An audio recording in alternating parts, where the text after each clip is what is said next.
Samajwadi party की सरकार के समय का केवल एक विकास दिखाई देता और विकास है कब्रिस्तान की बाउंड्री वाल। जो लोग शमशान और कब्रिस्तान की बात कर रहे थे, सोचिए भ्रष्टाचार का क्या आलम था।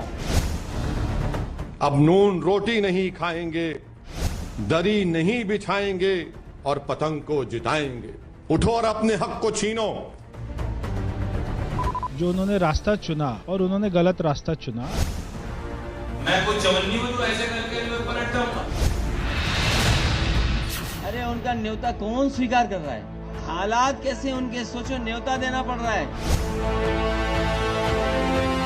अगर सरकार बन गई तो जयंत भाई निकल जाएंगे और आजम खान बैठ जाएंगे। लेकिन हमारा तो संगम पहले ही हो चुका है। हमारा निर्णय ठोस है। नमस्कार, मैं हूं पंकज झा। पंकज का पंच में आप सबका स्वागत है। 58 साल पहले एक गाना आया था, बोल राधा बोल संगम होगा कि नहीं। राधा ने शुरुआत में नाना कहते हुए आखिरकार कह ही दिया कि संगम होगा होगा होगा। यूपी की राजनीति में इन दिनों संगम का विमर्श खूब हो रहा है। पहले जयंत चौधरी और अखिलेश यादव का संगम हुआ तो बीजेपी को लगा कि वो क्या बुरी थी, जयंत उससे भी तो संगम कर सकते थे। लेकिन असली खेल तो पश्चिमी यूपी में वोटों के गणित को लेकर है। क्या इस बार जाट और मुसलमानों का संगम हो पाएगा? पंकज का पंच में आज हम इसी पर चर्चा करते हैं। इसी सवाल ने पश्चिमी यूपी की राजनीति को सुलगा दिया है। ये सही है कि चौधरी चरण सिंह के जमाने से मुस्लिम और जाट साथ साथ वोट करते थे। राम मंदिर आंदोलन से थोड़ी अनबन तो आई, लेकिन सामाजिक रिश्ते नहीं बदले। पर इसके बाद 2013 के मुजफ्फरनगर के दंगों ने सारा खेल बिगाड़ दिया। जाट बीजेपी के साथ हो गए और राजनीति गन्ना की जगह जिन्ना पर आ गई। इस बार किसान आंदोलन के साये में जाट मुसलमान फिर साथ दिख रहे हैं तो वही राजनीति गरमा रही है। तो फिर से अगर वोट देने में गलती कर दी तो वही दंगे कराने वाले फिर से लखनऊ की गद्दी पर बैठ जाए। अगर कमल चुना तो दंगे नहीं होंगे। हमारे शासन में उत्तर प्रदेश के अंदर एक भी बड़ा दंगा नहीं हुआ। दंगा करने वाले जेल की सलाखों के पीछे। 60 से अधिक हिंदू मारे गए थे मुजफ्फरनगर दंगे में और 1500 से अधिक हिंदुओं को जेल में बंद कर दिया था। गांव के गांव खाली हो गए थे और कैसे बंदूकों से भून रहे थे हिंदुओं को। सपा की यही पहचान है। अगर पश्चिमी यूपी में जाट और मुसलमान साथ हो गए तो फिर ये बीजेपी के लिए खतरे की घंटी है। बीजेपी के थिंक टैंक को इस खतरे का एहसास है, इसीलिए तो वे सारे मुद्दे उछाले जा रहे हैं जिनसे जाट और मुसलमान कभी एकजुट ना हो पाए। बीजेपी ऐसा माहौल बना रही है कि अगर पश्चिमी यूपी में बीजेपी पिछड़ गई तो फिर देश खतरे में आ जाएगा। ये यूपी के चुनाव को विधायक का चुनाव मत समझिए, किसी को मंत्री मुख्यमंत्री बनने का चुनाव मत समझिए। उत्तर प्रदेश का चुनाव आने वाले देश में भारत के भाग्य का निर्णय करने वाला चुनाव। समाजवादी पार्टी की सरकार के समय का केवल एक विकास दिखाई देता और विकास है कब्रिस्तान की बाउंड्री वाल का। कब्रिस्तान की बाउंड्री वाल के बाद उनका कोई विकास नहीं दिखाई देता, ना सड़क का, ना बिजली का, ना पानी का, ना हाईवे का, कुछ भी तो नहीं। पिछले लोकसभा चुनाव में भी समाजवादी पार्टी और आरएलडी का गठबंधन था। मायावती भी इस गठबंधन में शामिल थी, लेकिन तब भी चौधरी अजीत सिंह मुजफ्फरनगर से चुनाव हार गए थे। मुजफ्फर विजेता को कहते हैं, मतलब जो जीत गया। लेकिन मुजफ्फरनगर दंगों के बाद से तो हर बार बीजेपी ही जीतती रही। ये दंगे अखिलेश यादव की सरकार में हुए थे। तब कहा जाता था कि यूपी में 5.5 मुख्यमंत्री हैं, लेकिन सारे आरोप अखिलेश पर लगे। अब जयंत चौधरी के साथ मिलकर अखिलेश यादव राजनीति का नया चैप्टर लिखना चाहते हैं।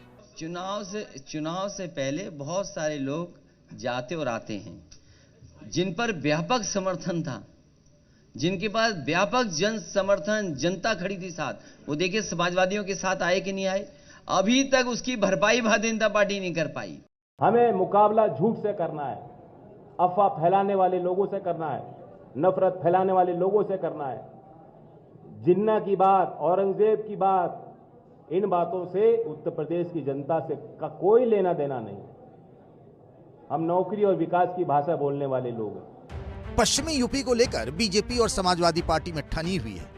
वो इसीलिए क्योंकि इस इलाके से चुनाव शुरू हो रहा है। अब शुरुआत में जिसके पक्ष में हवा बनेगी, आखिर तक वही मैसेज जाएगा। पिछले चुनाव में बीजेपी ने वेस्ट यूपी में बढ़त बनाई तो पूर्वांचल जाते जाते समाजवादी पार्टी का तो सूपड़ा साफ हो गया था। मुजफ्फरनगर के दंगों ने बीजेपी के लिए पश्चिमी यूपी की राजनीति बदल दी है, तो ठीक वही काम किसान आंदोलन ने समाजवादी पार्टी और आरएलडी गठबंधन के लिए किया है। केंद्र सरकार ने कृषि कानून तो वापस ले लिया, लेकिन किसानों का मनोबल अब भी हाई है। उन्हें लगता है कि अगर वे सरकार को झुका सकते हैं तो फिर चुनाव की बाजी भी पलट सकते हैं। किसान आंदोलन की अगुवाई जाट बिरादरी के लोगों ने की और अब अखिलेश यादव ने भी इस चुनाव के लिए अपनी पहचान बदल ली है। ये दोनों किसानों के बेटे हैं,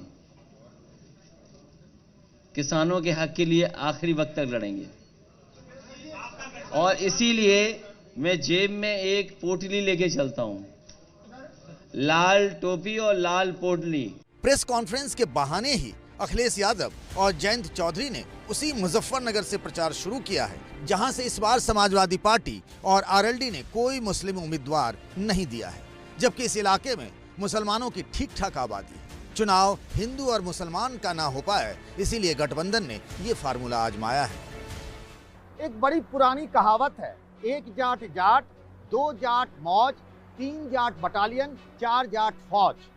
पश्चिमी यूपी में तो लाखों जाटों की एक एक वोट के लिए बीजेपी और समाजवादी पार्टी आरएलडी गठबंधन में जबरदस्त लड़ाई है। मुसलमानों ने तो अपना मन बना रखा, बस जाट वोटरों के साथ उनका संगम हो जाए।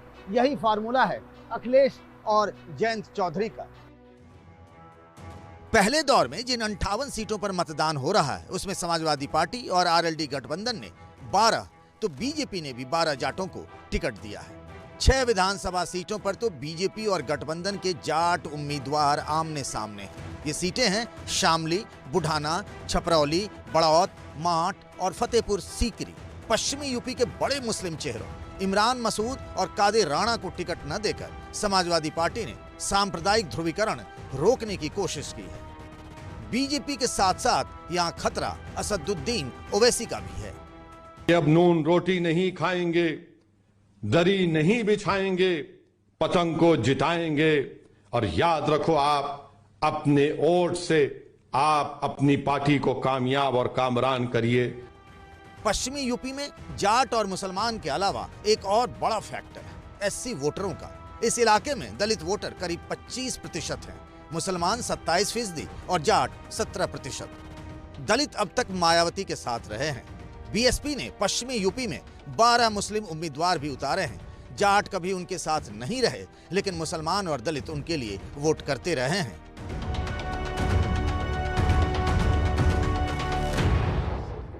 मायावती ने इस चुनाव में एग्रेसिव कैंपेनिंग नहीं किया है, इससे उनके जाटो वोटों पर फर्क पड़ेगा, जबकि ऐसा नहीं है। जाटो वोट अभी भी मायावती को शायद उतनी एग्रेसिव कैंपेनिंग उनके लिए करने की जरूरत नहीं है। जाटो वोटों के लिए वो पूरी तरह से उसके साथ हैं, कुछ प्रतिशत इधर उधर जा सकते हैं। तो किसान और मुसलमान का एक पुराना समीकरण था। 2013 में मुजफ्फरनगर दंगे से जो दरारें खिंच गई थी और एक तरह से जाट और मुसलमान, जाट वर्सेस मुसलमान एक दंगा हो गया था, वो सेंटिमेंट्स डाइल्यूट हुए हैं। कहा जा रहा है कि यूपी में काबा तो राजनीतिक दल अपने अपने हिसाब से जवाब दे देते हैं, लेकिन यूपी में चुनाव बा, वोटर पे दांव बा, मुश्किल में पड़ला पर सहयोगी खोजात बा। जयंत चौधरी के रूप में बीजेपी ने सहयोगी खोजना शुरू कर दिया है, लेकिन जयंत चौधरी अभी तो यही कह रहे हैं कि अखिलेश के साथ संगम हो चुका है। वैसे चुनाव के बाद का भी उनका ऑफर खुला हुआ है। बाकी क्या होगा 10 मार्च के इंतजार बा। तो पंकज का पंच में आज के लिए बस इतना ही। अगले हफ्ते इसी समय आप सबसे मुलाकात होगी। तब तक अपना ख्याल रखिएगा। नमस्कार।